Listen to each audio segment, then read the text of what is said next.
वर्ष झाले दुष्काळ पडलेला आहे. बाबासाहेबांनी जे आरक्षण रुपये अमृत केलं याच्यापासून आम्हाला वंचित ठेवलेलं आहे. आता वरती नरेंद्र इकडे देवेंद्र हे होणार आहे. पण मला सांगा म्हणलं साहेब की आम्ही त्यांनी आम्हाला गंडवलं किंवा त्यांनी आम्हाला फसवलं, त्यांच्या पापाचे फळं त्यांना मिळतील. पण आम्ही तुम्हाला मतदान करतो, तुम्ही आमच्यासाठी कुठे काही बोलेल नाही, पण आम्हाला दुसरा पर्याय नाही. तुम्ही आम्हाला हे देणार का असं मी भाऊ बोललो त्याला दाखवत असं. मग जेव्हा भाऊ बारामतीला बोलले खरोखर तेच झालं. आजही त्यावेळेस आणि आजही 70-80% समाज 90%पर्यंत भाजप आणि युती सोबत होते. आमची एकच मागणी होती की संविधानात आहे, या सगळ्या कागदपत्रांमध्ये आहे, फक्त ते र आणि रचा घोळ झालेला आहे. ती जात जगात अस्तित्वात नाही. त्या जातीला आरक्षणाच्या यादीमध्ये राष्ट्रपतींच्या सहमती यादी बनली का टाकलं असेल?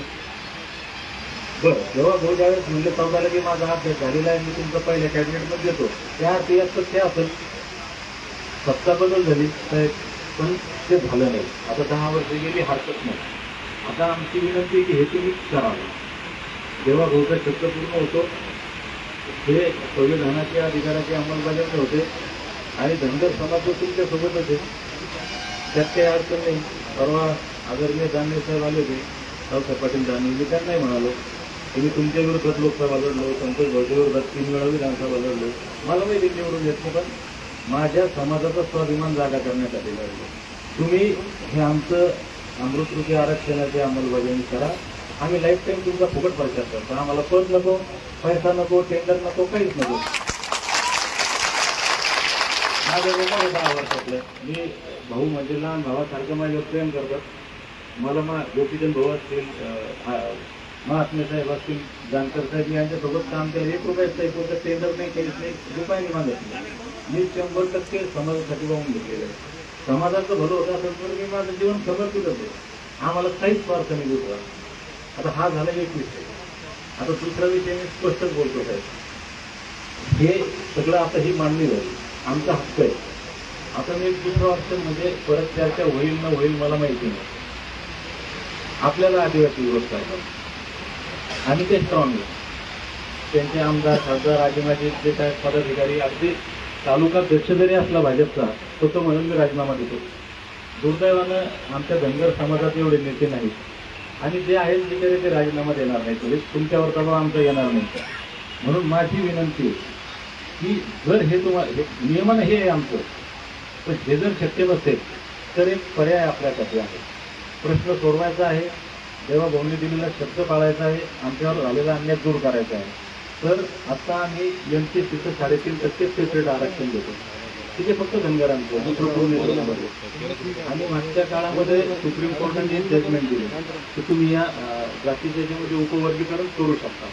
तर आमची विनंती आहे म्हणजे तुम्हाला एक काय त्याला एक पर्याय करायचं तर तुम्ही हे 3.5% ॲज आमचं ST मध्ये वर्ग करा.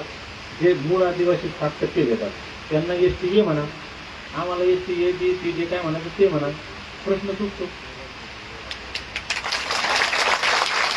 म्हणजे भाऊ आपल्या सर्वांविषयी आम्हाला आदर आहे. जेव्हा भाऊ असतो, तुम्ही असतो, सगळे आमच्याविषयी का अनुभूती करतात.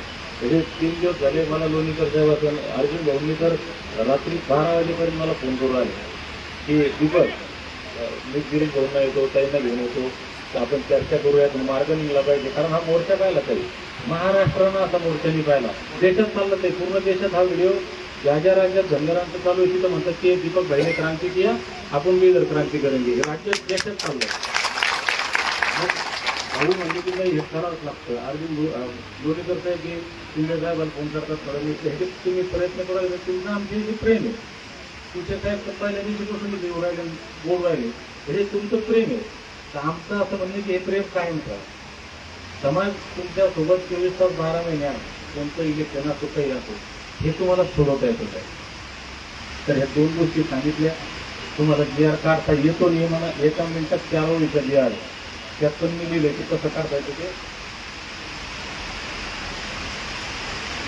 तरी महाराष्ट्र राज्याच्या अनुसूचित जमातीच्या यादीत 36 क्रमांकावर असलेल्या धनगर या शब्दात धनगर असे वाचावे आणि धनगर जमातीत ST जातीचे प्रमाणपत्र वाटप करावे असा शासन निर्णय, शासन निर्णय तुम्ही आत्ताही तपासल्या बसल्या सांगितलं तर मंत्रालयात निघतो, राज्यपाल महोदय सही होतील संध्याकाळपर्यंत द्यायचे, तर आम्ही एवढं प्रेशर तुम्हाला करणार नाही. आमची भूमिका आडेलपणाची नाही, आमची भूमिका तुम्हाला अडचणीत आणायची नाही. त्याच्यामुळं तुम्हाला कसं सोडवायचं दोन्ही गोष्टी सांगितल्या. हा प्रश्न तुम्ही सोडवावा ही विनंती करतो.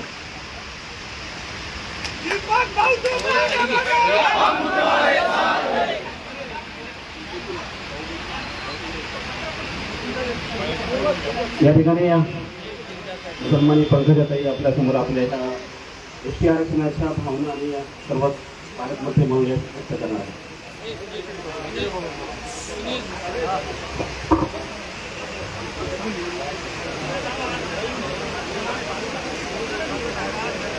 आज जालना येथे गेले 11 दिवस झाले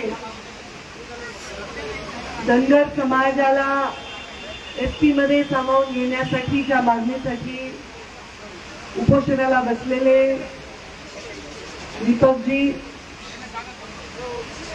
या उपोषणाच्या संदर्भात इथे राज्य शासनाकडून प्रतिनिधी म्हणून आलेले गिरीजी महाजन आणि समोर उपस्थित समाजाच्या हक्कासाठी लढणाऱ्या सर्व माझ्या धनगर समाजातील बहादर बांधवांनो, मी या जिल्ह्याची पालकमंत्री म्हणून इथे आले आहे. हा एक भाग जरी असला तरीही बहुजन समाजातला एक माणूस 11 दिवस झाले बिना अन्न पाण्याचं उपोषण करत आहे. गेले 3 दिवस झाले तब्येत त्यांची खालावत आहे आणि त्यांच्या मागण्याच्या संदर्भामध्ये संपूर्ण संवेदना आमच्या सर्वांच्या मनात, म्हणजे सन्माननीय मुख्यमंत्री आहेत, तर दोन्ही उपमुख्यमंत्री आहेत, आमच्या सर्वांच्या मनात आहे आणि म्हणून मी इथे आले. पहिल्या दिवशी जेव्हा मी इथून गेले तेव्हा यांचं उपोषण सुरू झालं आणि मी ज्या दिवशी दुष्काळाची पाहणी करत होते तेव्हा मोठा इथे मेळावा झाला. मेळावा म्हणतात येणार नाही तुला, एक मोठा समुद्र, जणू पिवळ्या रंगाचा समुद्र या जालन्यात. एवढ्या मोठ्या संख्येने लोक येत होते. प्रत्येक गावामधून मी जात असताना लोक मला हात करत होते, ताई जय मल्हार, ताई जय मल्हार. आणि मला वाटलं की एवढा जनसागर लोटलेला आहे तर या जनसागरासमोर दीपक भाऊ आपलं उपोषण सोडतील आणि त्यांच्या बद्दल काहीतरी शब्द आम्ही त्यांना देऊ शकू. आता त्यांनी ज्या मागण्या केलेल्या आहेत, ह्या मागण्या काही आज नाही, आज किती वर्ष, 70 वर्ष झालं. म्हणजे चा मा लगेच करता आला, पण र करण्यासाठी आज 70 वर्ष झाले धनगर समाज लढत आहे. आणि हे सत्य आहे की जेव्हा सन्माननीय मुख्यमंत्री देवेंद्रजी फडणवीस प्रदेशाचे अध्यक्ष होते तेव्हा मी ओमोर्चे अध्यक्ष होते आणि बारामतीला भव्य असा लाखोंचा कार्यक्रम झाला होता. तेव्हा त्या कार्यक्रमाला आम्ही आलो होतो. वेळोवेळी हा शब्द दिला होता आणि त्या शब्दाबद्दल कोणाच्याही मनात किंतु आणि परंतु नाही. पण संविधानामध्ये हा शब्द योग्य बसवणं जर एवढं सोपं असतं तर करणं तर झालंच असतं, पण हे योग्य पद्धतीने बसवणं हे सुद्धा शासनकर्ता म्हणून त्यांचं कर्तव्य आहे. मी त्यांच्याशी चर्चा केली. दोन्ही दिवस अगदी मध्यरात्री फोन करून त्यांनी मला दीपक भाऊंच्या चौकशी केली, तब्येतीची मला विचारलं. त्यांनी या सगळ्या गोष्टी सगळ्या समजून घेतल्या. आता आपण कोर्टामध्ये हा विषय मांडण्यासाठी कुठेतरी कमी पडू नये. आता हायकोर्टामध्ये असं झाल्यामुळे सुप्रीम कोर्टात विषय आहे आणि तिथे जाऊन हा विषय आपण अत्यंत स्ट्रॉंगली मांडला पाहिजे. आदिवासी समाज न दुखावता धनगर समाजाला न्याय देण्याची भूमिका घेतली पाहिजे असं त्यांचं म्हणणं आहे. दीपक भाऊ मला वाटतं समजूतदार माणसाकडे आपण उगा आडमुठेपणा करत नाही. त्यांनी पण आता बोलताना आडमुठा स्वभाव नाही दाखवला. त्यांची भाषा सन्मानाची, त्यांची भाषा आदराची, त्यांनी असलेल्या आधी संतोष दानवे आमचे सगळ्यात यंग आहेत, ते अर्जुन भाऊ सगळ्यांविषयी अत्यंत सन्मानाने त्यांनी सांगितलं. देवाभाऊ देवाभाऊ म्हणून मुख्यमंत्र्यांचाही उल्लेख केला आणि त्यांनी सांगितलं की हे खरंच एक स्वतः जरी ते आले गादीवर तरी हे शक्य नसतं आणि त्यामुळे हे कायद्यामध्ये बसवण्याची त्यांनी एक पर्याय दिला. त्या पर्यायाबद्दल मुख्यमंत्र्यांशी आम्ही चर्चा करून त्याला कसं योग्य पद्धतीने हाताळता येईल याच्यासाठी नक्कीच विचार करणार आहोत. आणि मी आज आले, त्या दिवशी नाही आले कारण मला असं वाटलं एवढा मोठा आपला पोरगा बसलाय आणि एवढ्या संख्येने लोक यायले, एवढा मोठा भव्य कार्यक्रम आहे, उपोषण सुटणार आहे. आणि मी आता घरचीच असल्यामुळे मी ग्रहीत धरला विषय. मी यांना बोलले रोज मी त्यांची तब्येत खालावत आहे आणि त्यामुळे त्यांचं उपोषण हे त्यांच्या प्रकृतीसाठी योग्य नाही आहे. म्हणून आम्ही शासन तर म्हणून मी आलेच आहे पालकमंत्री म्हणून, पण या विषयाचे पालक या भूमिकेतून, कारण एक स्त्री आहे आईच्या भूमिकेत आहे, त्या भूमिकेतून देखील मी दीपक भाऊंना विनंती करायला आले की त्यांनी हे उपोषण आता सोडावं. तुम्ही या मंगळवारी या, आपण मुख्यमंत्र्यांशी स्वतः भेटू. तुमच्याबरोबरची जे काही 5-6 लोक आहेत, 10 लोक आहेत, तुम्ही त्यांचं एक डेलिगेशन तयार करा. कोणी वकील आहे ज्याच्याकडे सगळे कागदपत्र आहे, आपण मुख्यमंत्री महोदयांशी चर्चा करू आणि याच्यावर लवकरात लवकर मार्ग काढू. पण ह्याचा कसं आहे, एवढा लढणारा माणूस त्याच्या जीवावर देणं योग्य नाही. असं कुणी उठून स्वतःच्या जीवावर देतील असं काम करत नसतं समाजात. उद्या मला म्हणलं कोणी उपोषण करा 11 दिवस, शक्य होणार आहे का? आज एवढे दिवस हा माणूस समाजाच्यासाठी अन्न पाण्याविना इथे बसलेला आहे. आज सलाईन लावायची वेळ आलेली आहे. तर आता त्यांच्या जीविताला धोका नाही होणार अशी परिस्थिती आपल्याला करावी लागेल. आणि तुम्ही सगळे शहाणे आहेत, शहाणे गोड माणसं आहेत, अगदी कष्टाळू माणसं आहेत, सगळे पैलवान गडी आहेत, असे काही आज याचे पैसे नाही आहेत. 2.5 कोटी लोक जो काही का कालचं कुणी काय केलं ते कमालच केली ती. कसलं ते मिळावं होतं, कोणाला शक्य नाही ते. त्यामुळे तुमच्या न्यायासाठी आम्ही लढणार आणि लढून तुम्हाला न्याय मिळवून देणार. पण आता शासन म्हणून भूमिका घेत असताना सर्व 18 पगड जाती जमातीचा विचार करून ती भूमिका घेतली गेली पाहिजे. एक वर्गाला आपण अन्याय करू नये अशा प्रकारची भूमिका घेतली गेली पाहिजे. त्यामुळे धनगर आरक्षणाच्या पाठीमागे पंकजा मुंडे म्हणून तर मी आहेच आहे आणि आम्ही सर्व त्याबद्दल सकाळ. पण माझी विनंती राहील की दीपक भाऊंनी आज उपोषण आता इथे सोडावं आणि आमच्या बरोबर मंगळवारी मुख्यमंत्र्यांना भेटण्यासाठी डेलिगेशन घेऊन यावं अशी मी विनंती करते. आता गिरीश भाऊ स्वतः मुख्यमंत्र्यांशी बोलले, त्यांच्याकडे अधिकची काही आणखी माहिती असतील तर ते देतील. मी मात्र विनंती करेन की आपण सकारात्मकतेने जे आपण पर्याय सुचवत आहेत ते मुख्यमंत्र्यांच्या चर्चेसाठी आपण आपलं डेलिगेशन घेऊन यावं एवढी मी या निमित्ताने विनंती करते.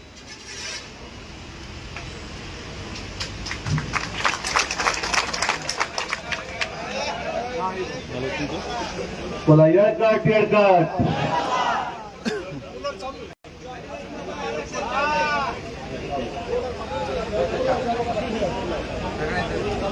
त्या ठिकाणी उपस्थित आपल्या पालकमंत्री पंकजाताई, उपस्थित सर्व आमदार, माजी आमदार, मंत्री, माजी मंत्री, सर्व अधिकारी, उपस्थित सर्व समाज बांधव, बंधू आणि भगिनींनो, दीपक भाऊंचा उपोषणाचा जवळपास 11वा दिवस या ठिकाणी.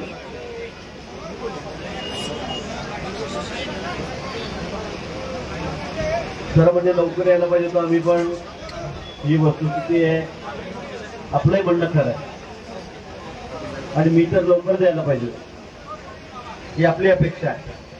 पण आपण बघताय राज्यामध्ये गेल्या 10 दिवसापासून 9 दिवसापासून घरीच नाहीये. नांदेडला एक दिवस, लातूरला होतो, सोलापूरला होतो, धाराशिवला होतो, बीडला पण होतो. आणि पाण्याचं संकट एवढं मोठं आहे, पावसाचं संकट एवढं ना, आज तर अजून कहरच झालाय. आज सगळे रेकॉर्ड तुटतायत पावसांचे आणि म्हणून सगळीकडून फोन येत आहेत, मग तुम्हाला परत यावं लागेल, धाराशिवला या, सोलापूरला या, सीना नदीचं पाणी वाढतंय, इकडनं पाणी वाढतंय. त्यामुळे आजच सकाळी मी जळगावला आलो, सगळे दौरे आटवून, आणि मी सरळ मला साहेबांनी सांगितलं, देवेंद्रजींनी सांगितलं की तू आला तसा डायरेक्ट जालन्याला जा. साहेब जळगावला आले, धुळ्याला कार्यक्रम होता, ते विमानात उतरले, तेच विमानात त्यांनी मला बसून आणि तू 5 मिनिटात इथून जा आणि जालन्याला जाऊन उपोषण स्थळी त्या ठिकाणी जा, अशा सूचना त्यांनी दिल्या. पंकजा ताईचं माझं कालही बोलणं झालं होतं. अर्जुनराव आहेत, बबनराव आहेत, नांदे साहेबांचं, दादांचं माझंही परत तुम्हाला भेटून गेल्यावर बोलणं झालं होतं. आणि आपण म्हणणारा विषय अतिशय 100% खरा आहे. मोदीजी आले, त्यांनी आपल्याला सांगितलं होतं, देवेंद्र भाऊंनी सांगितलं होतं आम्हाला सत्ता द्या, आम्ही लगेच तुमचा प्रश्न मार्गी लागू. गेल्या अनेक वर्षापासून आपला हा प्रश्न प्रलंबित आहे. या बाबतीत काही कोणाच्या मनात दुमत नाहीच आहे. आमची प्रामाणिक इच्छा आहे, प्रामाणिक प्रयत्न आम्ही सुद्धा केले, भाऊंनी केले, सरकारने केले, आम्ही युतीमध्ये सरकारमध्ये होतो त्यावेळेलाही झाले. पण हा र आणि डचा विषय हा गेल्या अनेक दिवसापासून सुरू आहे. आपल्याला कल्पना असेल मीटर तोंडीपासून आपले जेवढे उपोषण झालेत ते सगळे तर साक्षीदारच. प्रत्येक उपोषण सोडणारी, मग ते बाळासाहेब बद्दल उपोषण असेल, पडळकरांची मूर्ती असतील, आपण या ठिकाणी बसलेला अनेक जण आहेत, समाजाचे मग नेते आहेत, विविध पक्षाचे नेते असतील किंवा संस्थेमध्ये समाज संस्थेत काम करणारे आपले कार्यकर्ते असतील. नेहमी मी त्या ठिकाणी गेलेलो आहे. ही वस्तुस्थिती आहे, त्याबद्दल आम्ही नाकारतच नाही. पण आपल्याला याची कल्पना आहे की सध्या विषय सुप्रीम कोर्टामध्ये प्रलंबित आहे. अनेक मिटिंगा या ठिकाणी झाल्यात. तर ज्या ठिकाणी आम्ही जातो त्या ठिकाणी शब्द देतो, नंतर मिटिंगा होत आहेत, बैठका होत आहेत, कोर्टातही होत आहे. याची वस्तुस्थिती आपल्याला माहिती आहे. आमची मानसिकता या बाबतीमध्ये अतिशय क्लिअर आहे की आपल्यावरचा हा अन्याय दूर झालाच पाहिजे आणि तो आपल्याला करायचाच आहे. त्या बाबतीत पुढे जमत नाही. तसं थोडा वेळ लागतोय, ही वस्तुस्थिती आहे. आतापर्यंत तो व्हायला पाहिजे होता, कारण आम्ही शब्द दिलेला होता. देवेंद्रजी मला यातून ते सांगितलं की या बाबतीमध्ये दीपक भाऊंना सांगा, त्यांना शब्द द्या. पण अनेक आंदोलनाचे माझे अनुभव आहेत, अनेक उपोषणांचे माझे अनुभव. म्हणजे अण्णा हजारेपासून, माननीय अण्णा हजारेचे 6-7 उपोषण होतं. मी दिल्लीपासून हजर होतो, उपोषणही सोडवले.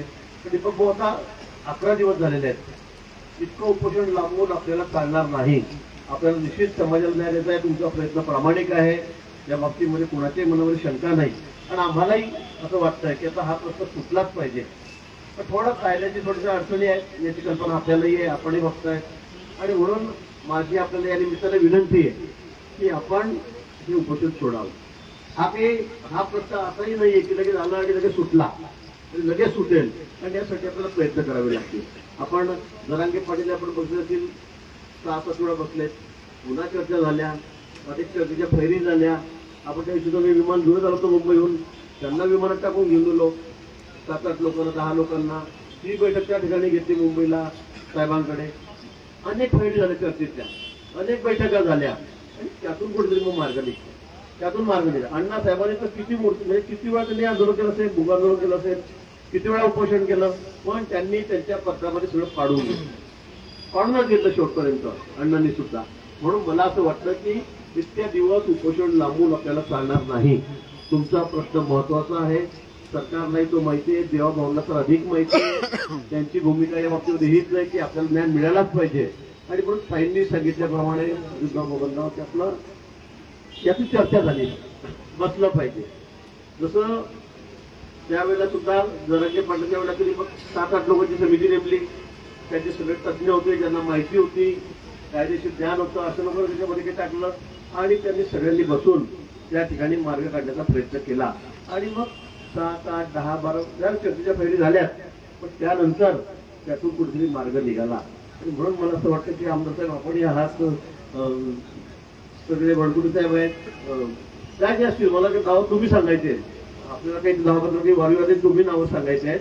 आपण मुंबईला या, आपण मुख्यमंत्री महोदयाबरोबर बसू आणि यातून मार्ग कसा काढता येईल. अगदी 100% मी तुम्हाला शब्द देतो, 100% मुख्यमंत्री महोदयाचं हेच मत आहे की यातून मार्ग निघाला पाहिजे, तुमच्यावरचा अन्याय दूर झाला पाहिजे. हा शब्दशः म्हणजे धनगड, आता मी 25 मिटिंगांना हजर असेल या सगळ्या मागणीच्या, पण हा शब्द पुढे नाहीच आपल्याकडे. हा ड शब्द तिच्या स्पेलिंग मिस्टेक त्याच्यामुळे केलेला आहे, हिंदी, इंग्रजी, मराठी सगळ्या या भागामध्ये. आणि हा धनगड शब्द आपल्याकडे नसल्यामुळे आपल्यावर अन्याय होतो. ही वस्तुस्थितीच आहे, हे आम्हालाही मान्य आहे. परंतु करून घेतली मग होती कोर्टाकडूनच करावी लागणार आहेत. कोर्ट कचेऱ्या चाललेल्या आहेत, न्यायप्रविष्ट विषय आहे. आणि म्हणून यासाठी सरकार अतिशय प्रामाणिक प्रयत्न करतं, याची आपल्याला कल्पना आहे. आणि म्हणून मला असं वाटतं की अजून आपलं काही म्हणणं असेल, अजून आपल्याला काही रस्ता काढायचा असेल तर तुम्ही सुचवला 3% वेळ देऊन, स्पेशल करून आदिवासींच्या आरक्षणाला कुठे धक्का न लागू देता असा आपला जर विषय असेल, मला वाटतं तो आपण चर्चेतून सोडवला पाहिजे.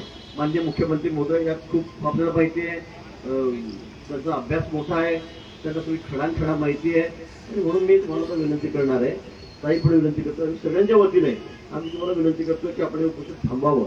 मंगळवारी उद्या परत सुट्टी जाऊ द्या, तुम्ही आराम करा. मला वाटतं मंगळवारी आपण त्या ठिकाणी यावं आणि अशा ठिकाणी येऊन आपण चर्चा करून अजून काय मार्ग काढतो. तुम्ही सुचवलेला प्रश्न जो हा जो उत्तर आहे, मार्ग जो आहे, हा असं पण नाही की ते आम्ही लगेच मान्य करावा. आम्हाला एवढे अधिकार पण नाही की पालकमध्ये म्हणतो आम्हाला ठीक आहे 3% मान्य झालं, असा अधिकार त्यांना पण नाही आहे, मला पण नाही, कोणालाच नाही. हा विषय सरकारचा आहे, कॅबिनेटचा आहे, किंवा तो कायदेशीर कसा बसेल हे तज्ज्ञाकडून अधिकाऱ्याकडून जाणून घ्यावं लागेल. आणि म्हणून मला असं वाटतं की आपण आज उपोषण सोडवावं आणि तयारी करावी. 2 दिवस मंगळवारी आपण सगळे त्या ठिकाणी या, 10 जण या, 12 जण या, 15 जण घेऊन या. मला वाटतं त्या ठिकाणी येऊन इथं आपण चर्चा करू, बसू, कसं नियमात बसवता येतील ते त्या ठिकाणी तपासून बघू आणि नंतर हा प्रश्न निश्चित आपण सोडवण्याचा प्रयत्न त्या ठिकाणी करू. माननीय मुख्यमंत्री महोदय पण आता विमानामध्ये आहेत, जळगाव ते निघालेले आहेत. 15-20 मिनिटामध्ये, 10-15 मिनिटामध्ये मला वाटतं ते नागपूरला उतरतील. मी आपल्याला त्यांचं बोलणं करून देतो आणि म्हणून पुन्हा आपल्याला विनंती करतो की आपण उपोषणात थांबावं, आपल्या तब्येतीची काळजी घ्यावी. आपल्याला जर पुढे लढायचं असेल, हा लढा अगदी शेवटच्या टोकापर्यंत न्यायचा असेल किंवा तो न्याय मिळवून घ्यायचा असेल तर आपली तब्येत चांगली असणं हे गरजेचं आहे, आवश्यक आहे. आणि म्हणून पुन्हा मी आपल्याला ते सर्वांच्या वतीने, मुख्यमंत्री मोदींच्या वतीने या ठिकाणी विनंती करतो की आपण उपोषणाच्या ठिकाणी थांबवावं, काही करून ते थांबवावं. आणि त्या राज्यामध्ये एवढा पाऊस पडतो, इतका हाहाकार आहे की मग आम्हालाही वेळ मिळत नाही, तिकडे जावं लागतं, तिकडे धावपळ करावी लागते. 2-3 दिवस अजून पावसाचा इशारा दिलेला आहे, त्यामुळे अजून काय होईल कुठे सगळ्या नोंदवते राज्यामध्येच असतात. आणि म्हणून आता आपण आपल्या स्वतःला क्लेश न देता आपला प्रश्न सुरक्षित मार्गाने आपण त्याची निश्चित सोडवू, पण आपण उपोषण सोडवणे यासाठी अधिक गरजेचं आहे. हा एका उपोषणातून सुटणारा प्रश्न नाही, आपल्याला याची कल्पना आहे. पण आपण जी सुरुवात केलेली आहे, आणि खरंच त्या दिवशी मी टीव्हीवर पाहिलं तर मी म्हटलं हे मागचं चित्र दाखवत आहे का आताचा मोर्चा आहे, मला असा प्रश्न पडला. मला वाटलं मागचं काही जुनं दाखवत आहे का, म्हटलं हे तर म्हणजे आजचं. मी इथल्या एसपींना एसपींना विचारलं, मी कलेक्टरना विचारलं एवढा मोठा मोर्चा होता का, ते म्हणे एवढा मोर्चा आम्ही कधी बघितला नाही, एवढा मोठा मोर्चा त्या ठिकाणी होता. आणि खरं आपल्या सगळ्यांचं मी पुन्हा अभिनंदन करेल की या मागणीसाठी, योग्य मागणीसाठी आपण सगळे एकत्रित झालात, एवढ्या मोठ्या संख्येत या ठिकाणी एकत्रित झालात. आणि आपल्याला माहिती आहे जोपर्यंत आपले प्रेशर वाढणार नाही तोपर्यंत मग काम आपलं पुढे होत नाही. ही वस्तुस्थिती आपण अनुभवलेलंही आहे. आणि म्हणून आपले सर्वांचं मी खरं अभिनंदन करतो. पण आज पुन्हा विनंती करेल दीपक भाऊ, आपण थोड्या वेळ साहेबांशी बोलू. पुन्हा मी आपलं बोलणं करून देतो. 5-10 मिनिटातच ते खाली उतरतील विमानातून, त्यावेळेला आपलं बोलणं करून देतो. आपण त्यांच्याशी बोला आणि मंगळवारी बुधवारी आपण म्हणाल त्या दिवशी साहेबांची आपण वेळ राखीव घ्यायला लावतो आणि आपण त्या ठिकाणी जाऊन आपण चर्चा करू, बैठकीत बसू आणि यातूनच हा मार्ग सुटेल. असं ऐकाय की आम्ही आलो हा मार्ग सुटेल असं नाही. पण मला वाटतं का 11-12-15 दिवस आपण उपोषण करणं हे काही संयुक्तित नाहीये, योग्य नाहीये.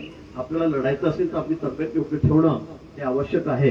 आणि म्हणून आमच्या सर्वांच्या वतीने पुन्हा विनंती करतो आणि या ठिकाणी थांबतो. एक 5-10 मिनिटातच मी आपलं बोलणं मुख्यमंत्री मोदींशी या ठिकाणी करून देतो. धन्यवाद.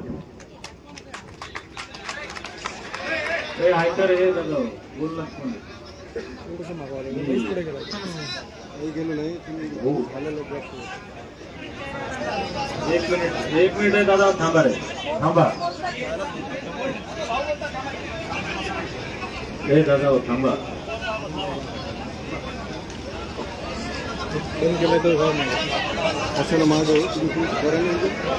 अरे मुख्यमंत्री साहेबांचा फोन आहे, 5 मिनिटं थांबा रे बाबा.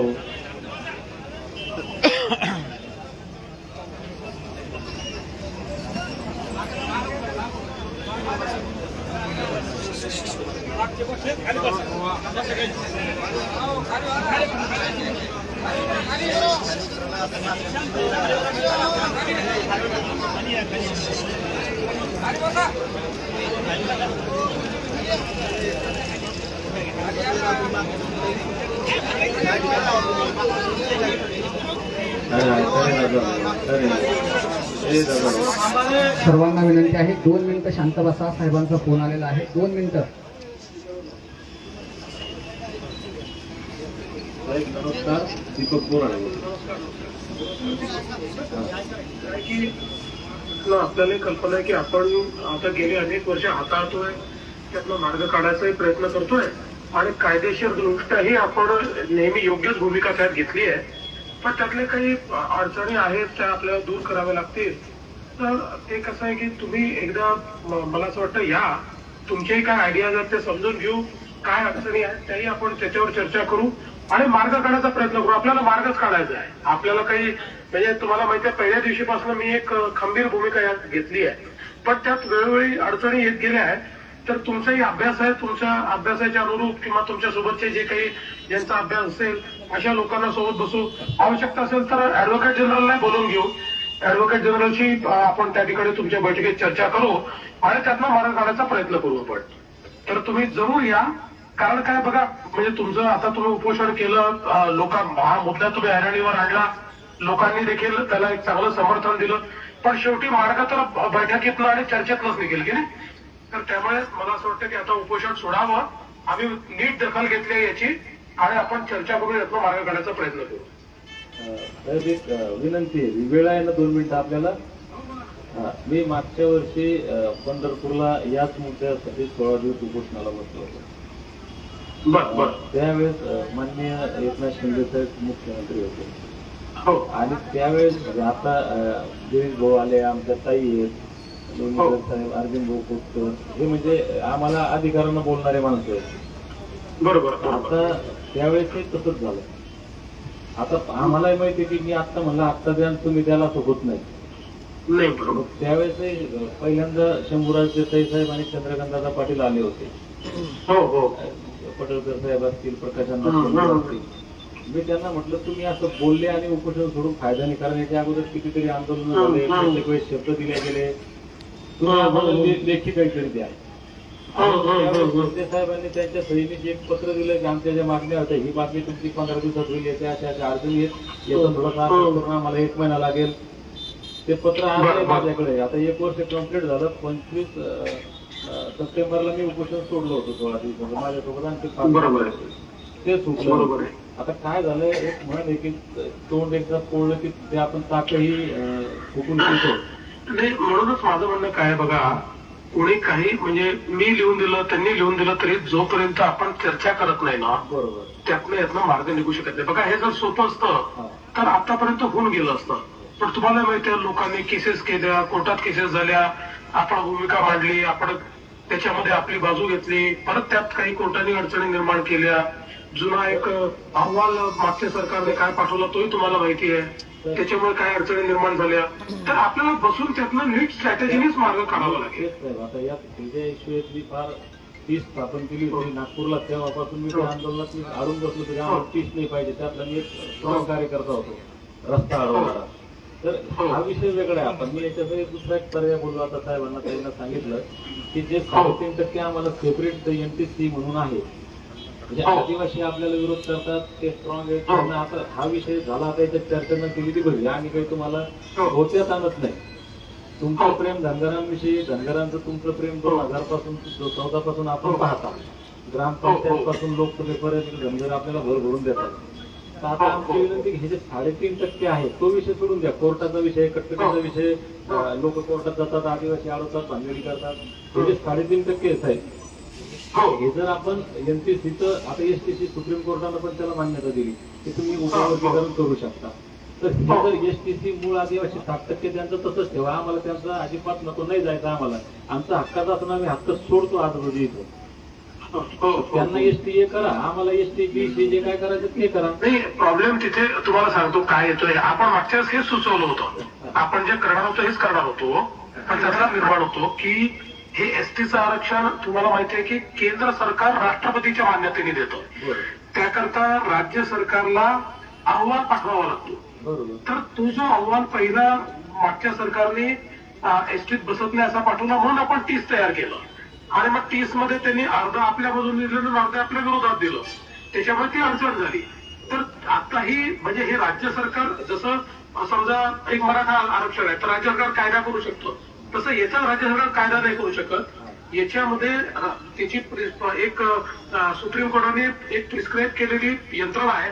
त्या यंत्रणेमध्ये या म्हणजे 30 सारख्या किंवा TISS आपल्या त्या TRTA सारख्या एक 5-7 हे आहेत संस्था.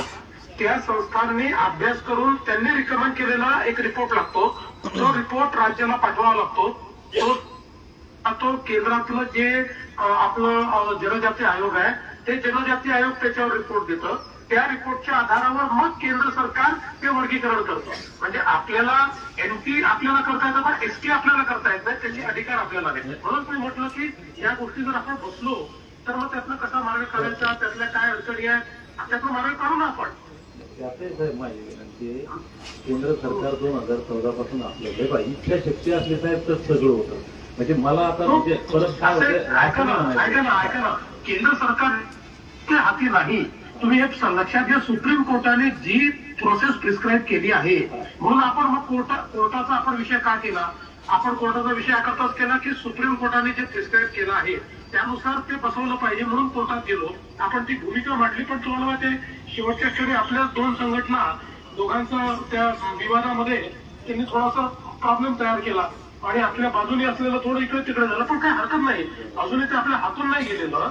म्हणून मी काय म्हणतो, तुम्ही एकदा जर बसलात आणि असं आहे की कदाचित मी राजकीय माणूस आहे, मी चुकीचं सांगेन, पण म्हणून तुम्ही जो म्हणाल तो त्या प्रकारचा वकील आपण बसवू, आपण एजी बसवू, ही प्रोसेस समजून घ्या. मग या प्रोसेसमध्ये जी राज्य सरकारला भूमिका घेते राज्य सरकार घेईल ना, राज्य सरकार मागे हटणार नाही. पण ती सगळी प्रोसेस केल्याशिवाय हे होऊ शकत नाही. म्हणजे मला कोणीही मोठ्या वकिलाने पटवून द्यावं की बिना प्रोसेसचं येऊ शकते तर मी तेही करायला तयार आहे. पण ते नाही होऊ शकत, कारण हे संवैधानिक आरक्षण आहे. आपण जे मराठा आरक्षण वगैरे देतोय संवैधानिक नाही, हे स्टॅट्युटरी आहे, हे संवैधानिक आहे. एससी आणि एसटी हे संवैधानिक आरक्षण आहे, त्यामुळे त्याची एक प्रोसेस वेगळी आहे. तुम्ही त्याला एसटी ए म्हणा, बी म्हणा, सी म्हणा, काही केलं ते प्रोसेस तीच आहे, प्रोसेस वेगळी नाही आहे.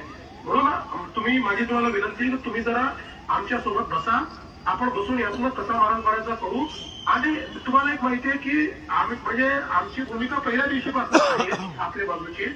आम्ही कुठेही आणि आता तर तुम्ही इतकी चांगली भूमिका घेतली की तुम्हाला एसटीचं जे काही आत्ताचं आहे त्याच्यामध्ये घुसायचंच नाही आहे. त्याच्यामुळे तुम्ही फारच चांगली भूमिका मांडलेली आहे, त्यामुळे त्याच्यातलाही मार्ग आपण काढू शकतो. पण हे कसं आहे, हे तुम्ही तिकडे बसले फोनवर आपण बोलतोय यांनी होणार नाही. आपल्याला बैठकीत समोरासमोर बसून काही अडचणी अजून आहेत त्या अडचणी कशा दूर करायच्या याचा प्रयत्न करावा लागेल आणि त्यातला मार्ग काढावा लागेल. चालेल ना साहेब. आता हे हा झाला तुमचा म्हणजे एसटीसीचं सांगितलं एबीसी करायचं. तर आता आपण जर समजा आता निजाम गॅजेट जे की स्वातंत्र्यापूर्वीच आहे ते आपण काही त्यात पर्याय काढून हे करून लागू करतो. नाही ते लागू करून फायदा होत नाही भाऊ. ऐका तुम्हाला नाही ते तुम्हाला लागू करून फायदा होत नाही. कारण मराठा समाजाला ही आता जे आपण लागू केलं हैदराबाद गॅझेट ते आरक्षणाकरता लागू केलेलं नाहीये, ते जातीकरता लागू केलं आहे. ते आरक्षणाकरता लागू नाहीये, ते फक्त जातीकरता. म्हणजे कोणाची एंट्री जर कुणबी असेल तर कुणबी समाजाला जे आरक्षण इथे ते आरक्षण मिळत आहे.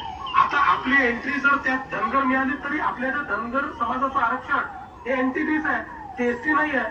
त्यामुळे हैदराबाद गॅझेट लागू करूनही त्याचा फायदा होत नाही. नाही मला ते नाही म्हणायचं की हे जे आता 36 नंबरला जे धनगड आहे ते कोण आहे हे आपण सुद्धा एक कोर्टात ऍफिडेव्हिट केलेलं हो, आपण आहे. तेच सांगितलं ना आपण की ते हेच आहे. पण कोर्टात ते झालं नाही. तुम्हाला माहिती आहे ते शेवटी काय भानगड झाली.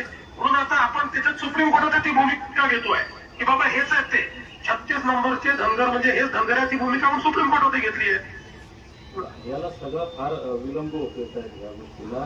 मला असं वाटतं नाही बरोबर आहे. पण आता दादा तुम्ही एक लक्षात घ्या की ज्या गोष्टी कायद्याच्या आहेत त्या कायद्याच होतील की नाही, त्या कायद्याच्या बाहेर जाऊन तर करता येणार नाही. म्हणून तर मी म्हटलं तुम्ही एकदम चांगली भूमिका घेतली आहे की आदिवासींच्या ह्याच्यात तुम्हाला कुठे वाटेकरी व्हायचं नाही, तुम्हाला तुमचं स्वतंत्र पाहिजे आहे. त्यामुळे आता आदिवासी समाजाचंही आपण त्यांच्याशी चर्चा करू शकतो, त्यांनाही सांगू शकतो की तुमच्या ह्याच्यात शिरायचं नाही आहे, त्यामुळे तुम्ही विरोध करू नका आणि आपण कायद्यात ते कसं बसवायचं या संदर्भातला प्रयत्न करूया. आम्हाला देवा भाऊ आम्ही प्रामाणिकपणे सांगतो. मी तुमचं शिवरीचं भाषण फार म्हणजे काळजीपूर्वक ऐकलं, मी तसं ऐकत असतो. तुम्ही तिथं म्हटले की तुम्ही मागत राहा आम्ही देत राहतो, आमची देण्याची भूमिका आहे. तर तुम्ही द्याल ही खरोखर प्रामाणिकपणे अजूनही म्हणजे मी काय तुमचा समर्थन नाही किंवा तुमचा कार्यकर्ता नाही, पण माझी भूमिका आहे भावना आहे हे देऊन भाऊ देतील. तुम्ही बघा ना, म्हणून जोपर्यंत ते कायदेशीर होत नाही तोपर्यंत आपण आदिवासीच्या योजना लागू केल्या, त्या संदर्भात पैसे पण आपण दिले, त्या सगळ्या गोष्टी आपण केल्या. त्या योजनांचा फार घोटाळा आहे. मी आपल्या समोर आल्यावर तो विषय बोलेल त्यामध्ये काय फायदा ते आम्हाला योजना मी आता जे मागण्या दिल्या साहेब मला लोक सर्व माझ्याकडे येत होते आमचे भाऊ याच्यात ही टाका ती टाका ती टाका. मी माझ्या जीवनात एकच मागणी टाकली. आम्हाला जर विमान भेटलं तर हे खटाला गाड्या घोड्या या कशाला पाहिजे आम्हाला. नाही ते तर बरोबर आहे, ते आपण बाकी आम्हाला याची देण्याची गरज नाही, ऑटोमॅटिक सगळं मिळणार आहे. ते तर बरोबर आहे. ही स्टॉप गॅप अरेंजमेंट त्याचं आहे. जोपर्यंत अमृत मिळत नाही तोपर्यंतची अरेंजमेंट आहे. अमृत मिळवायचंच आहे. तर आता याच्यात एक पर्याय म्हणजे आता आपल्याशी चर्चा झाली, सगळे मंडळी आपला आमच्याविषयी प्रेम आहे, आमच्या मनात आपल्याविषयी मी हे प्रामाणिकपणे कबूल करतो. जी हे बोलताना सुद्धा जनतेत बोलताना सुद्धा म्हणतो, दिलं तर देवा बोलतील, नाही तर परत गॅरंटी नाही. आणि काय करणार तुम्हाला सांगतो, तुम्ही नाही दिलं, मी आपला गावागाव फिरणार, लोकांना तुमच्या नावाला शिवाय देणार, म्हणणार हे आपल्याला दिलं, बोललं यांना मतदान करू नका, आम्ही काँग्रेसला मतदान करणार, राष्ट्रवादीला करणार, सेनेला ते देतील याची 1% मला गॅरंटी. त्याच्यामुळे आता मी प्रामाणिकपणे विनंती करतो की तुम्ही हे जे विषय हे मला तुम्ही सगळे लिखित द्या तुमच्या सहीनिशी. मी 16 दिवस उपोषण केलं पंढरपूरला, आता माझा 11वा दिवस आहे, अजून मला 5-7 दिवस तुझ्या साहेब काहीच होत नाही. मी तुम्हाला ऐका ना, यातले काही म्हणजे जी भूमिका आता मांडली ना ती लिहून मी तुम्हाला चर्चेला निमंत्रित करतो. आणि मी तुम्हाला एक सांगू का, शेवटी चर्चेने यातला मार्ग निघू शकेल. बाकी म्हणजे उपोषण तुम्ही आता करून, उपोषण आपण कशा करता करतोय, ऐरणीवर आणण्याकरता, त्या ऐरणीवर आलेलं आहे. त्यामुळे आता चर्चा करून त्यातला आपण मार्ग काढायचा प्रयत्न करू. मी पत्र तुम्हाला पाठवतो तशा प्रकारचं, तुम्ही त्या पत्राचा सन्मान करून चर्चेला या. तर आता आम्ही 1 तारखेचा एक तो चक्का जामचा आम्ही ते एक आवाहन केलेलं होतं, त्याच्या अगोदर आपण हे सगळं केलं तर उद्या पत्र पाठवतो.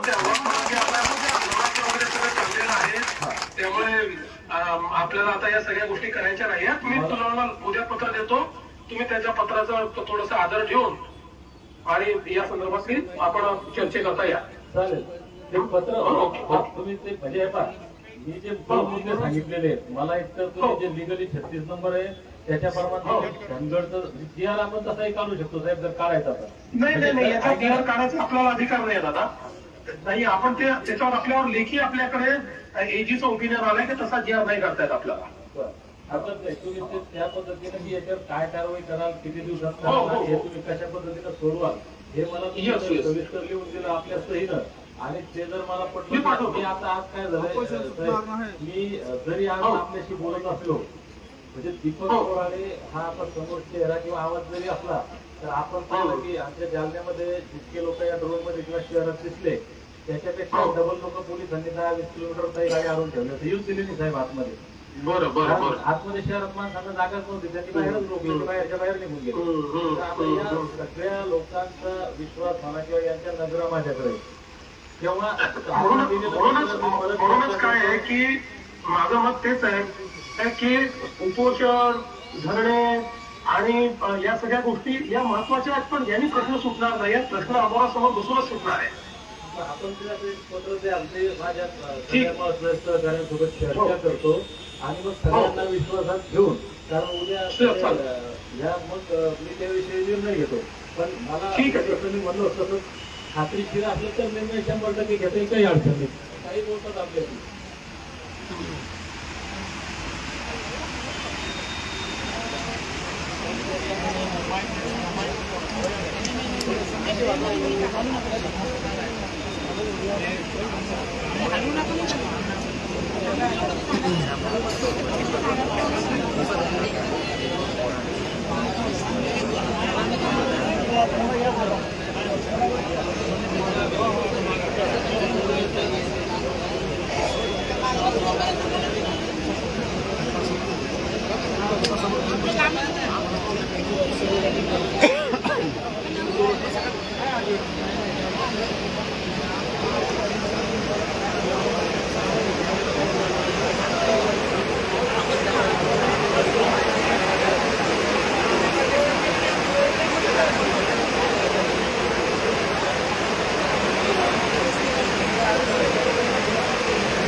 हो साहेब, 4 लोक बोलले.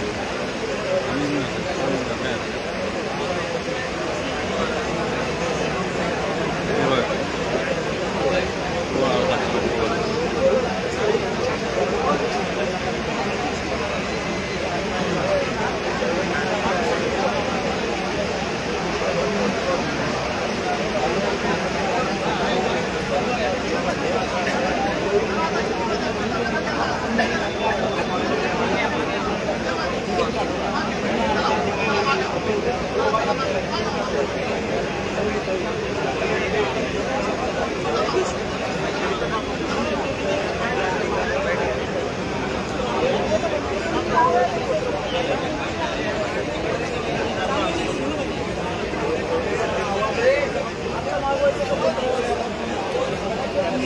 विनंती आहे कृपया थोडी शांतता राखा. पाठीमागच्यांनाही विनंती आहे स्टेजवरती आपण थोडं पाठीमागं बसून घ्या. पाठीमागे फुलं लावलेले आहेत त्यांनाही हवा येईल. आपणास विनंती आहे, सर्वांना विनंती आहे आपण थोडी शांतता बाळगा आणि खाली बसा.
सर्वांनी 2 मिनिटं शांतता राखा.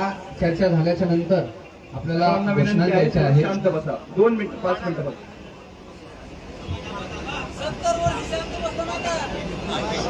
शांत बसा. थोडी चर्चा झाली. बांधवांना विनंती आहे, शांत बसा.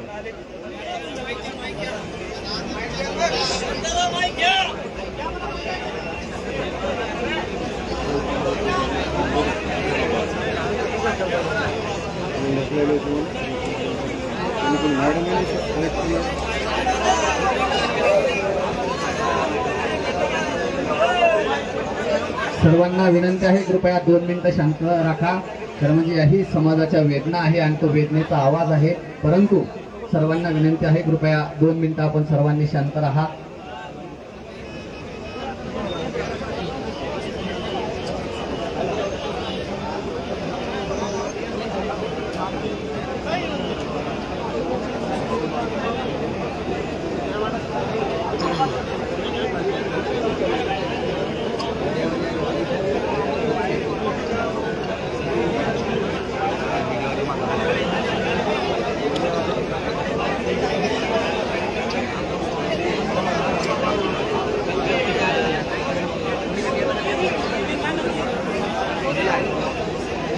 हो साहेब.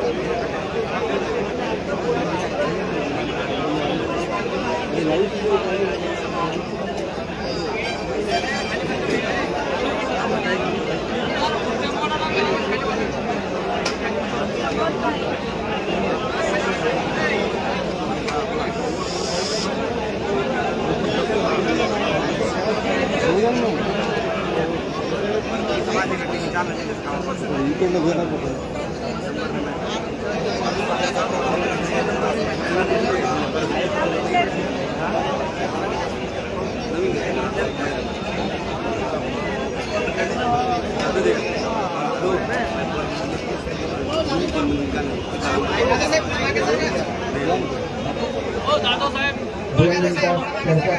सर्वांना विनंती आहे कृपया शांतता राखा.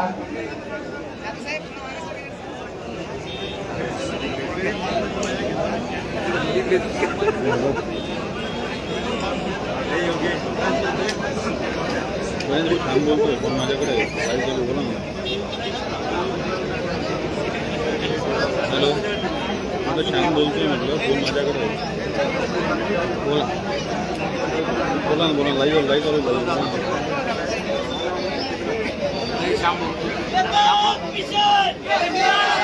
काय म्हटलं.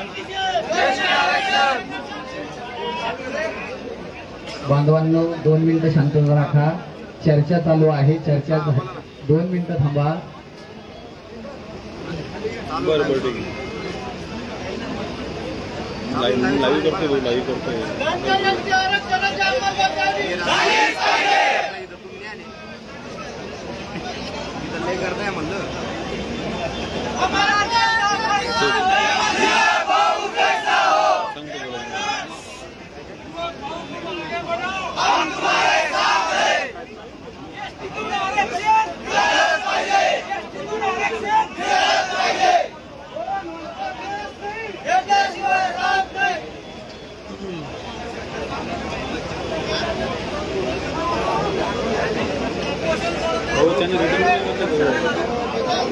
शांत बसा. चर्चा चालू आहे. शांत बसा. समाज बांधवांना विनंती आहे की शांत बसा.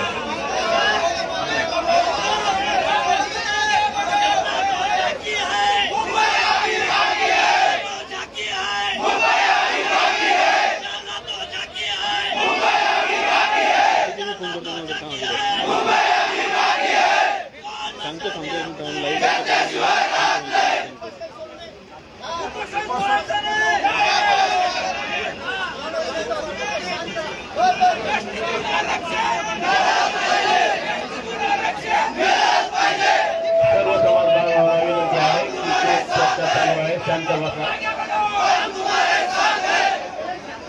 2 मिनिटं शांत बसा. शांत बसा.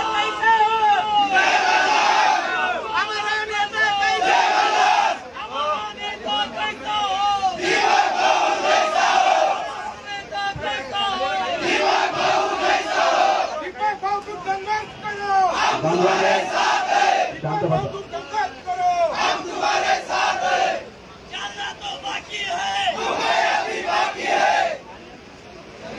बांधवांनो थोडं शांत बसा. कळकळीची भाऊची विनंती आहे. थोडं शांत बसा. भाऊनी सांगितलं थोडं 5 मिनिटं शांत बसा. 5 मिनिटं.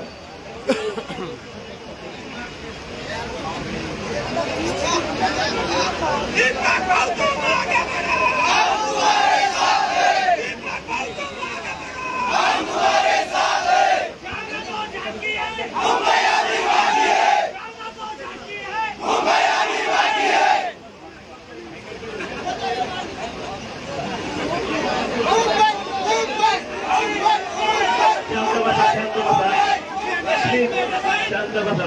दीपक भाऊची विनंती आपल्याला सर्वांना शांत बसा.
सर्वांना विनंती आहे 5 मिनिटं शांतता राखा.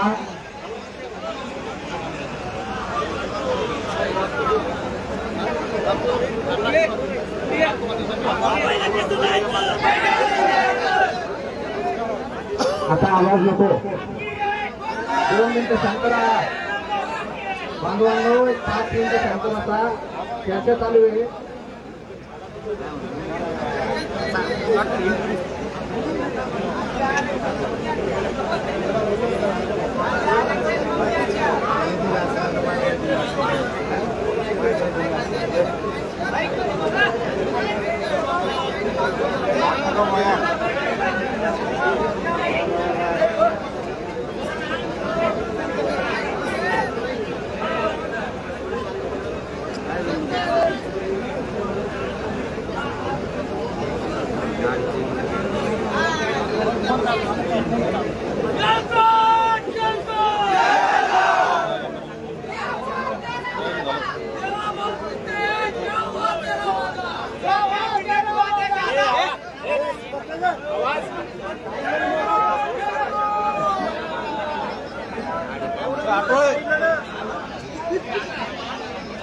भावनेचा सांगितलं ना. अरे चर्चा चालू आहे ना.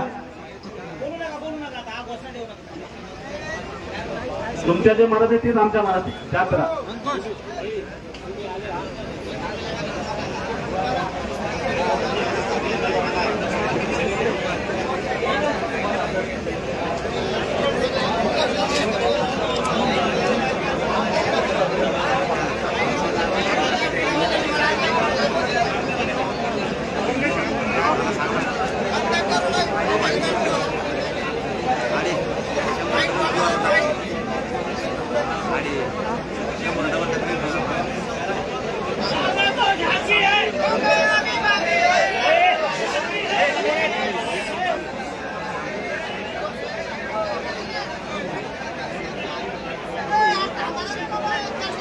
मिनिट शांत बसा, 5 मिनिट.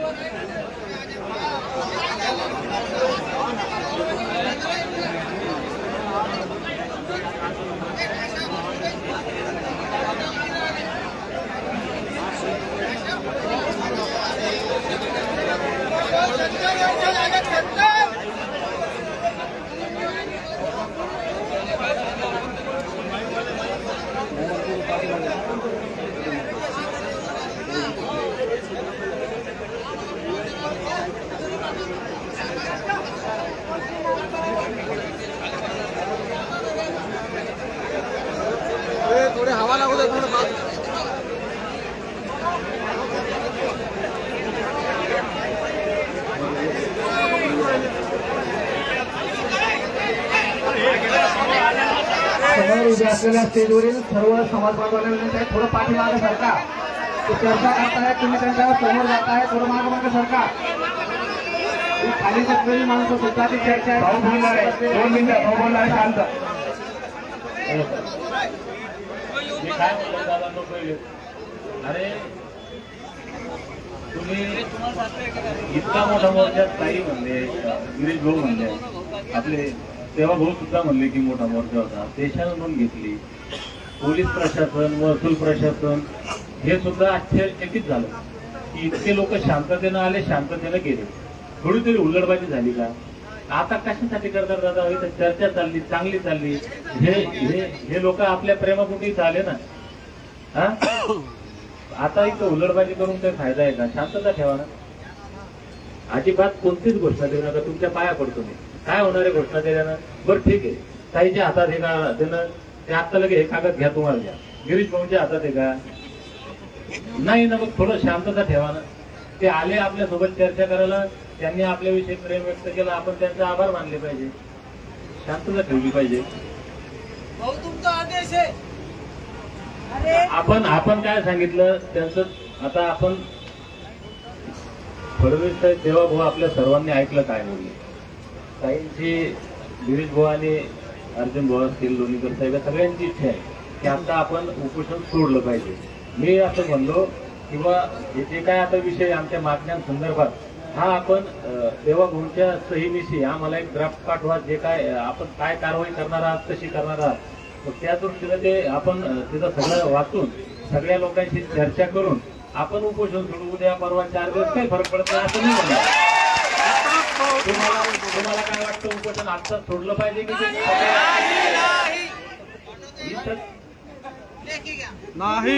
त्यांना उपोषण करतात काय अंतर आहे?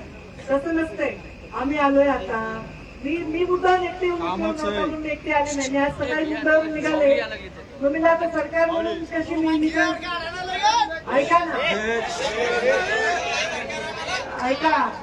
ऐका, ते उपाशी राहणं, आपण म्हणायचं तुम्ही संघर्ष करू, आम्ही तुम्हाला साथ पाहिजे. संघर्ष करायला माणूस सकतदार पाहिजे की नाही? तर त्यांना आता 12 दिवस झाले ना रे पोरांनो. आता उपोषण करून काय? सीएम साहेबांच्या सहीचं पत्र येत आहे. मंगळवारी त्यांना मिटिंगला आम्ही बोलवतो. उलट तुम्ही म्हणलं पाहिजे की सर चला मग तो पगडी पंचायत त्यांच्या जीवाला धोका नाही झाला पाहिजे, असं म्हणलं पाहिजे. हे बघा, तुम्ही उपोषण करा, आम्ही काय समाजाची सगळी ताकद त्यांच्यासोबत आहे. समाज बांधवांनो, 1 मिनिट शांतता लावा. आम्ही सुद्धा त्यांच्यासोबत आहे, तो विषय नाही. विषय हा आहे की आता स्वतः मुख्यमंत्री बोलले नाही, याच्यापेक्षा काय? ताई साहेब, आदरणीय ताई साहेब, तुम्ही बोलताना सांगितलंय की तुम्ही जालन्याच्या पालकमंत्री अर्थात तुमची आई आहे. आई म्हणून हा समाज तुमच्यावरती विश्वास ठेवतोय. आई कधीच धोका देणार नाही बांधवांनो, एवढं मात्र लक्षात ठेवा. जर आईने धोका दिला तर विश्वास मात्र कोणावर ठेवता येणार नाही. या ठिकाणी ताईसाहेब तुम्हाला, अर्थात आई साहेब तुम्हाला आणि महाजन भाऊंना आणि सर्व आमदार साहेबांना विनंती आहे, भाऊच्या तब्येतीची मात्र विचारात घ्या आणि या ठिकाणी धनगर समाजाच्या हिताचा निर्णय तुम्ही घ्या, एवढी विनंती करतो. खरं म्हणजे सक्सेना आणि चिंचाळकर यांनी एक संशोधन केलं भारतामध्ये साहेब, महाजन साहेब, आणि त्यावेळेस त्या संशोधनामध्ये असं लक्षात आलं, खरं म्हणजे आम्हाला र आणि ड या 2 शब्दाभोवती घुमवण्यात आलं आणि फसवण्यात आलं. पण चिंचाळकर आणि सक्सेना यांनी या संशोधन केलं भारतभर आणि त्यांच्या लक्षात आलं की र आणि ड म्हणजे हिंदी भाषेमध्ये धनगरांना धनगरच म्हणलं जातं. हे संशोधन आहे साहेब, तिथेही तुम्ही बघा, त्याच्यावरही अभ्यास करा. आमच्या बांधवाला काही झालं नाही पाहिजे, कारण लाख मेला तरी चालतील, पण लाखाचा पोशिंदा झाला पाहिजे. हाच विचार तुमच्या समोर, आणि हीच तुम्हाला विनंती आहे. आमच्या हिताचा निर्णय घ्या. ताई साहेब, र आणि ड मध्ये कसा समाज फसवला जात आहे तुम्हाला एक फोटो माझ्याकडे आहे. या ठिकाणी कलेक्टर साहेबही उपस्थित आहेत.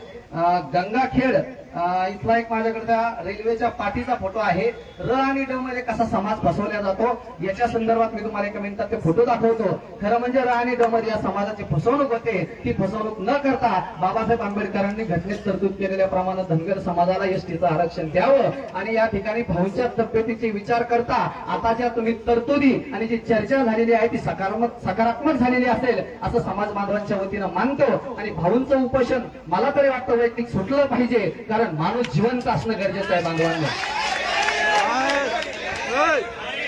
म्हणजे उपोषण सुटलं नाही पाहिजे असं नाही म्हणायचंय मला, पण आम्हाला मात्र न्याय मिळाला पाहिजे. उपोषण सुटलं नाही पाहिजे तेच मी सांगतोय. लाख मेले तरी चालतील, लाखाचा पोशिंदा जगला पाहिजे. आतापर्यंत आपल्याला असा माणूस मिळाला नाही बांधवांनो. तो माणूस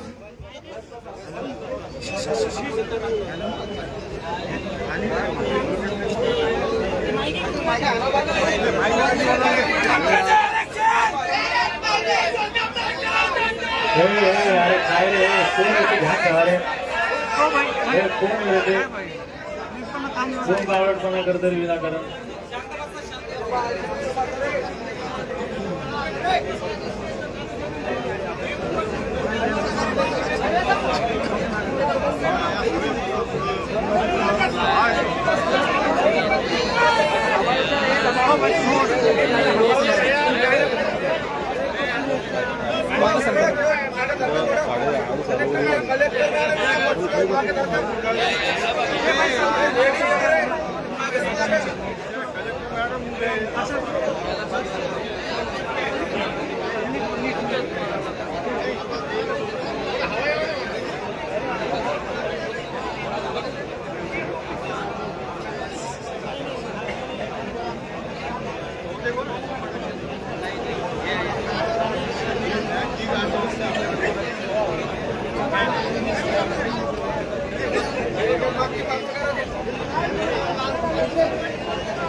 दादा तुमच्या पाया पडून 2000 लोक ऑनलाईन बोलू लागले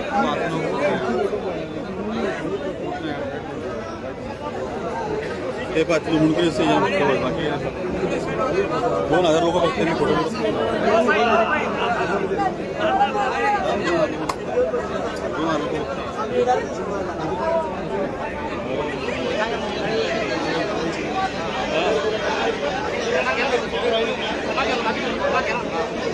लोक ऐकून काय करणार झालं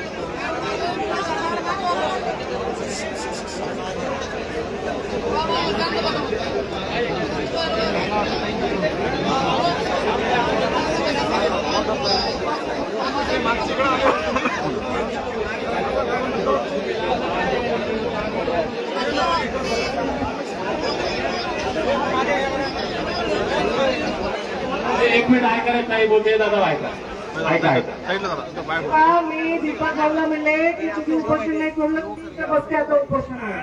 मग काय आणि हे म्हणले आम्ही काही सोडवायला येणार नाही. आता आमचं असं ठरलं, दीपक भाऊ म्हणले पूर्ण राज्यातील समाजाने त्यांच्यावर एवढा विश्वास ठेवलाय. एकीकडे अशी बोलते मी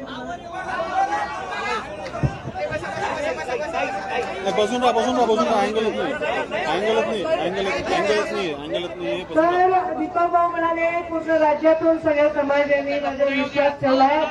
मी काही नेता नाही, राजकारणी नाही, मला समाजाच्या हृदयात स्थान पाहिजे आणि म्हणून मुख्यमंत्र्यांच्या शब्दांचा मी सन्मान ठेवतो. मुख्यमंत्र्यांनी जे पत्र लिहितील त्याच्यावर ते वाचतील, त्याच्यात काही मूर्ती त्यांना वाटायचे ते घालतील, काढतील आणि त्यांच्या बरोबर या लढ्यामध्ये अनेक लोकांनी साथ दिली, त्यांच्याशी चर्चा करतील आणि ती चर्चा करून ते उद्या निर्णय घेतील.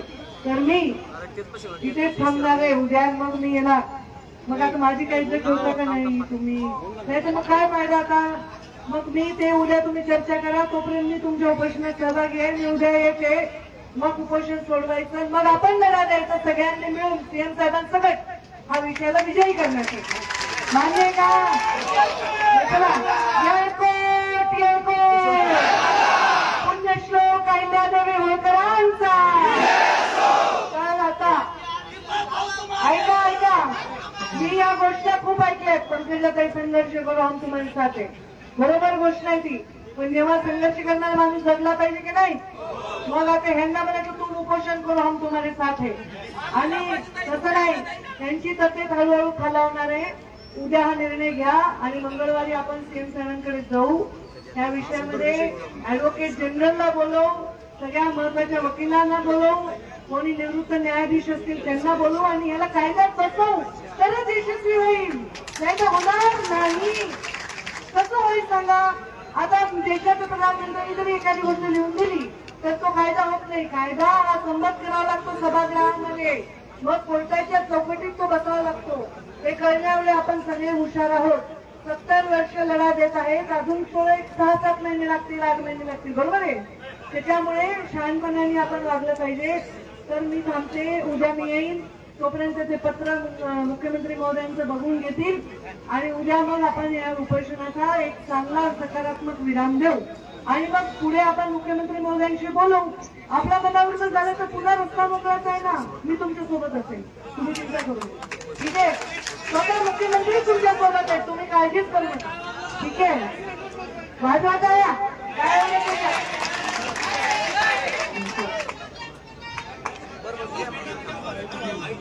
मिनिट थांबा. या ठिकाणी हे ऐका दादा, ऐका 1-2 मिनिटं ऐका. या ठिकाणी गेल्या 3 दिवसांपासून म्हणजे आपला विराट मोर्चा झाल्यानंतर खऱ्या अर्थानं सरकारनं आमची दखल घेतली, भावाने थोडी चर्चा सुरू झाली.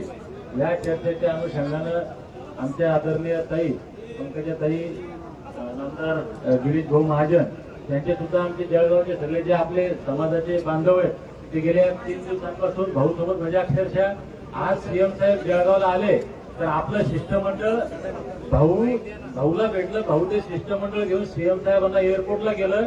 त्या शिष्टमंडळानं चर्चा केली. सुभाष भाऊनी माझ्याशी फोनवर बोलले. सुभाष भाऊनं मला सगळी चर्चा सांगितली. आपलं शिष्टमंडळ म्हणजे गिरीश भाऊ सुद्धा प्रयत्न, पण या सगळ्यांना इथं आणण्यासाठी मग अर्जुन भाऊ खोतकर असतील, बबनराव लोणीकर साहेब असतील, तुचे साहेब, या सगळ्यांनी प्रयत्न केले. वडकुते साहेब इथं आलेले, संतोष भाऊ दानवे असतील, चव्हाण साहेब आमदार, मंगेश चव्हाण, या सर्वांचे मी या ठिकाणी महाराष्ट्रातील तमाम 2.5 कोटी धनगर समाजाच्या वतीने आभार मानतो. ताई, आपण आलात, हा प्रचंड लोकांच्या मनामध्ये एक रोष होता भाऊ बरं का, की 11 दिवस झाले तुम्ही आम्हाला पाहायला येत नाही, एवढा मोठा समाज. तर हा रोष आज आपण दूर केला. त्याच्यामुळे म्हणजे मला जास्त चिंता नव्हती. मी 8 दिवस वेळ दिला, 1 तारखेच्या चक्काच्या लोक इतका वेळ कशाला दिला, पटकन मुंबईत जायचं. अरे भाऊ, मुंबईत जाऊन प्रश्न सुटत नसते म्हणून मी थोडस वेळ देऊन केलं. पण माझाही थोडासा तुम्ही सन्मान ठेवला आणि या समाज भावनाचा आपण आदर करून लवकर आला, त्याबद्दल आपले आभार मानतो. या ठिकाणी कलेक्टर मॅडम सुद्धा आहेत. पोलीस प्रशासनानं आमचा त्या दिवशी चांगला बंदोबस्त पार पाडला, आमची सुरक्षा केली. पोलीस प्रशासनाचे सुद्धा आभार मानतो आणि बांधवांना नम्रपणे नमूद करतो की या ठिकाणी ही सर्व मंडळी हे राज्य सरकारचे प्रतिनिधी म्हणून जरी आणले असले तर त्यांचं वैयक्तिक आपल्यावर प्रेम आहे. त्या प्रेम भावनेतून ते या ठिकाणी विशेष करून आले. त्यांनी एक चांगला चर्चा झाली. आदरणीय देवाभाऊ सोबतही फोनवर चर्चा झाली, तुम्ही ऐकली आणि आपण सकारात्मक राहू. काय तर आता ते जे काय आपल्याला लेखी देतील ते उद्या लेखी येईल, ते आपण वाचू. आणि आताच मी आपल्या मीडिया पण आहे, माझा आवाज मीडियातून जातोय. मी महाराष्ट्रातली काही तज्ज्ञ मंडळी आहे ज्यांचं या चळवळीमध्ये योगदान आहे, लढ्यामध्ये आतापर्यंत त्यांचं योगदान आहे, ज्यांना या विषयाचं नॉलेज आहे, त्या मंडळींना आमंत्रित करतो. उद्या दुपारा आपण 12-1 वाजेपर्यंत या ठिकाणी यावं. याच्यामध्ये आपल्याला काय सरकारकडनं लिहून पाहिजे की आपल्याला कशा पद्धतीने जाता येईल, मीटिंग कधी लावली पाहिजे, काय केलं पाहिजे. कारण मला आता म्हणजे मी उठून मुंबईला येणार नाही, मला आता 1 महिना लागणार अन्न खायला भाऊ, कमीत कमी. इतकं सोपं नसतंय. तर आता मला 2-4 दिवस दवाखान्यात जाऊन थोडंसं ट्रीटमेंट घ्यायला लागेल, थोडं रुटीनवर आलं मला इथे. मग एक तारीख आपण ठरवू. समाजातले चांगले लोक तज्ञ, कारण कोणालाही नेऊन फायदा नाही. तर ज्या लोकांना वाटतं राज्यातल्या की याच्यामध्ये आपलं काही योगदान असलं पाहिजे, आपल्या नॉलेजचा उपयोग झाला पाहिजे, त्यांनी उद्या जालन्यामध्ये यावं. आपण चर्चा करूया, मग उपोषण कसं सोडायचं, कधी सोडायचं त्याचा निर्णय घेऊया. हो ना, हरकत नाही साहेब. हो ना, म्हणजे उद्या पण मग ती चर्चा. हे बघा, असं इतकं चालू नाही चालत नाही. मी तुम्हाला आधी सांगितलं की मी सगळ्या उपोषणाचा साक्षीदार आहे, सगळ्या राज्याच्या 20-25 वर्षांनी आमदार आहे. पण मला असं वाटतं की आपण फार तूप लढो त्याच्या तब्येती ताईंनी सांगितल्याप्रमाणे त्याची तब्येत आवश्यक, आपण घरून 2 वेळ जेवून यायचं, घरच्यावर थांबायचं, लढो आमच्या ते घरपो. मला वाटतं असं खूप चालणार नाही. त्यांच्या माध्यमातून, दीपक भाऊच्या माध्यमातून एक मोठा वाक्य आपल्या सगळ्या गोष्टीला फुटलेली आता. एवढा समाज मला वाटतं पहिल्यांदा रस्त्यावर आला असेल, बरोबर आहे? पहिल्यांदा. त्यापूर्वी असं कधी झालं नाही. एवढा समाज एकवटलेला आहे आणि म्हणून मला वाटतं की चर्चा आणखी प्रश्न सुटेल. मग मराठा समाजाचा प्रश्न असेल, त्याचे 25 मिटिंग झाल्या. अण्णासाहेब हजारांनी एवढं आंदोलन उभं केलं, देशातले मोठ्यातले मोठे निर्णय त्यात लावून घेतले. लोकायुक्त करून घेतला, केलं, माहिती अधिकार करून घेतला, हे सगळे निर्णय त्यांनी करून घेतले ना. पण अतिशय शांतता आंदोलनातून आणि चर्चेतून 50 वेळा चर्चा झाल्या असतील. पण मला वाटतं आपल्याला जर शेवटच्या क्षणापर्यंत हा विषय मिटवायचा असेल, न्यायचा असेल, संपवायचा असेल तर चर्चेशिवाय पर्याय नाही. उद्या आम्ही तुम्हाला पत्र देऊ. आपल्याला सीएम साहेब स्वतः बोललेले आहेत, नाही तर सीएम साहेब स्वतः फोनवर बोलतच नाही. पण ते म्हणजे मी आज बोलेल दीपक भाऊंची, म्हणून मी पण या ठिकाणी मला पाठवलं आणि म्हणून मी आपल्याला विनंती करणार आहे की आता पत्र आम्ही तुम्हाला ड्राफ्ट देतो. ड्राफ्टचा तुम्ही अभ्यास करा उद्या आणि उद्या दुपारपर्यंत ताई या ठिकाणी असतील. मला जमलं मी येईल, जसं असेल तसं. आपले सगळे जवळचे लोक आहेत, आपण त्या ठिकाणी उपोषण सोडावं आणि चर्चेला लवकर यावं. जेवढा वेळ आपण करतो चर्चा लांबीवर पडेल आणि म्हणून मला वाटतं आपण लवकरात लवकर मुंबईला येऊन चर्चा करावी. सरकार पॉझिटिव्ह आहे. आम्ही तुम्हाला पुन्हा सांगतो, आरक्षण मिळणार असेल तरी तेव्हा भाऊकडंच मिळेल, त्याच्याकडेच मिळेल. तुम्हाला सांगल्याशिवाय ते शक्य नाही. का त्यांना इतका अभ्यास आहे या सगळ्या गोष्टींचा आणि ते इतके पॉझिटिव्ह आहे सध्या. त्यामुळे तुम्ही या विषयाची चिंता करू नका. आपले लोकप्रतिनिधी आमचे राम शिंदे साहेब आहेत, ते या ठिकाणी सभापती आहेत, वडोदरा आमदार आहेत, साहेब या ठिकाणी आहेत, गुंटूर साहेब या ठिकाणी आहेत, आपले लोक त्या ठिकाणी आहेत. आणि आतापर्यंत सगळ्या चर्चामध्ये आपण शिंदे समिती नेमली, आपण त्याच्या किती मागे लागलो, सगळे आपण तामिळनाडू, कर्नाटक श्रेणी वाढून आपण त्याचे निर्णय मागवले. मला वाटतं सगळा अभ्यास झालेला आहे. अंतिम टप्प्यामध्ये हे आहे. पण चर्चा करून आपण नवीन जे उपाय सुचवलेले आहेत, मला वाटतं की या ठिकाणी चर्चा करून आपण त्याच्याही मार्ग कसा निघेल ते आपण तपासून घेऊ, निर्णय करू. एवढंच की आपल्याला सांगतो. पण दीपक भाऊ तर उद्याचं परवा करू नका, पण आपल्याला लगेच मंगळवार बुधवारी कॅबिनेट त्यावेळेला येऊन चर्चा आपण सगळ्यांच्या ठिकाणी करूया. ठीक आहे? आम्ही तुम्हाला ड्राफ्ट पाठवतो आणि तुम्ही तपासून घ्या. पत्र देतो, ते तपासून घ्या. उद्या आपल्या सगळ्या लोकांशी बोला. आपल्या यातलं शेवटी तुमचं म्हणणं ते चर्चेतूनच सुटेल. इथे आम्ही लक्ष असं तुम्हाला म्हणाले की होणार नाही, असं कधीच होत नाही. याचपर्यंत झालेलं नाहीये. आणि म्हणून आमची विनंती आहे की उद्या आपण त्या ठिकाणी उपोषण सोडावं, एवढीच आपल्याला विनंती करतो. आम्ही निघतो. धन्यवाद. बांधवांनो, महाजन साहेबांनी आता बोलले की उपोषण सोडलं. अनेक उपोषण त्यांनी सोडले, पण प्रश्न सुटला का? प्रश्न सुटला का? आता हे ते उपोषण नाहीये. हे उपोषण आता प्रश्न सोडल्याशिवाय उठणार.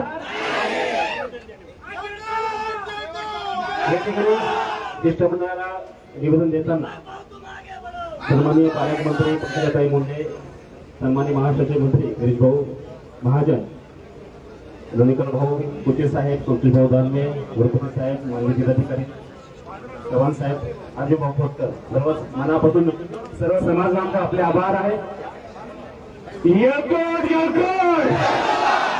आरक्षण आमच्या हक्काचं, आरक्षण आमच्या हक्काचं. दीपक भाऊ तू मागे बरो, दीपक भाऊ तू मागे बरो. यानंतर दीपक भाऊ होतो. सर्व बांधवांना विनंती आहे, शिष्टमंडळ इथं आलं, आपल्याला सहकार्य केलं, त्यांना व्यवस्थित मार्गस्थ होऊ द्या. जागा सोडा. सरकारला काळजी आहे, आलं आहे, सहकार्य करणं आपलं काम आहे. शिष्टमंडळाला एवढीच विनंती आहे की दीपक भाऊ बोराडे ह्या 3 कोटी धनगराचा जीव का प्राण आहे. आपण दिलेला शब्द शिष्टमंडळाला पंकजाताईंना विनंती आहे माझी की दीपक भाऊ 3 कोटी धनगराचा जीव का प्राण आहे. दिलेला शब्द पाळा. नाही दिलं तर हा धनगर